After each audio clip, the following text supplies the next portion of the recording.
I don't know got why. Jordan Mason in the meantime. Well, okay, well, that's a different story. Starting Daniel Jones over Watson this week. Yes, correct. Yep. We're talking Deshaun. I don't even think that's a decision at this point. That's not even close.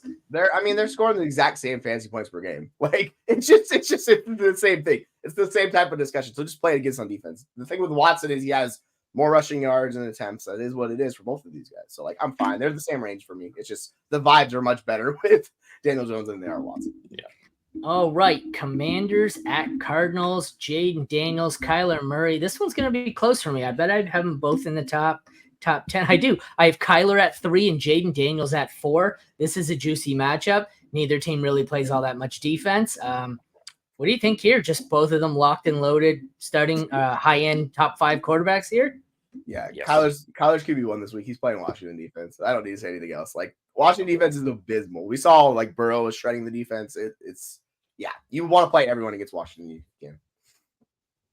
Yes. Brilliant, as always. All right, we'll move on to the running backs on that high note. We've got Brian Robinson, Austin Eckler, James Conner, Trey Benson. I think I have this one. Conner, Robinson, Eckler, Benson. Probably Conner, Robinson on the 2-3. Probably somewhere in the 2 range, mid-2. And then Eckler's a desperation, I think, and Benson's a stash. What do you guys got? Well, is there news on Eckler? Conner at 12. Yeah, I have Conner's over RB1. Robinson's a back end, like a mid-range RB2 for me. And then depending on the injury with Eckler, that really depends. I haven't heard much on it yet, so I need to look into it. But if he's healthy, I'll fire him up as like a flex. Yeah. One thing is, you're too low on James Conner. He is my RB6 on the week, ahead of Derrick Henry against Buffalo, ahead of Jonathan Taylor against Pittsburgh. There's some rough matchups for the top backs. This is not one of them. Fire up James Conner with confidence. Yep, 100%. There are some rough matchups across the board. I was doing my matchup chart, running back and wide receiver. It's like the top at each position just have the fucking worst matchups you've ever seen. It's kind of a scary week here. Yep. The wide receivers, we have Marvin Harrison Jr. I think for me is a low end one. Looking. He's 7. And then it's Terry McLaurin way down. Michael Wilson is maybe a desperation streamer, and I have no interest in anyone else. Luke McCaffrey, De'Ami Brown, Greg Dortch. What do you guys have here with Harrison and McLaurin? Yeah, the Cardinals defense is not good either. So I'm fine firing McLaurin. He's like a back end wide receiver too.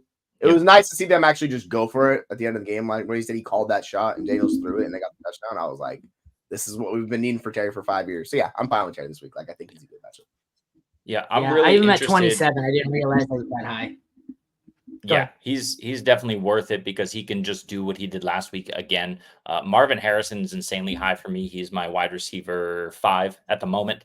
Again, like you said, it's just this matchup is insane. I expect him to look a lot like he did in week 2 once again. When you're talking about the rest of these guys, it's Terry, but then Michael Wilson, Greg Dortch, even Luke McCaffrey, these guys are flex worthy, all of them. If you're in a pinch with injury, I would prefer probably Wilson over the other 2 just for touchdown upside and the matchup. But I don't have a problem if you flex any of those 3. As far as the tight ends go, it's a bad matchup for both of them. Both teams stop the tight end because they can't stop anything else. I shouldn't say they stop the tight end. I should say they give up so many points to everywhere else that they don't need the tight end. Having said that, you're still starting Trey McBride. I think he's my 4 on the week, 3 on the week. He's my 6 on the week. You just can't bench Trey McBride. I don't care the matchup. You have to play Trey McBride. Tight end's that bad. Like just it sucks, man. Like I still have him above Ertz even as much as it's fun.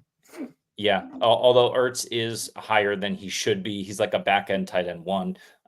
And there's a lot more guys who are potentially injured and out or limited this week. So I really like both of these guys. I want to answer Jamie real quick.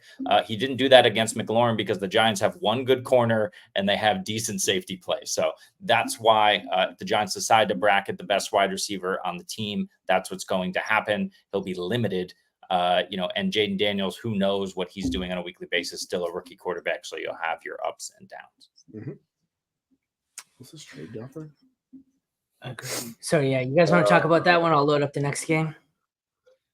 I want to say yes, yes, do it. But that's just do it.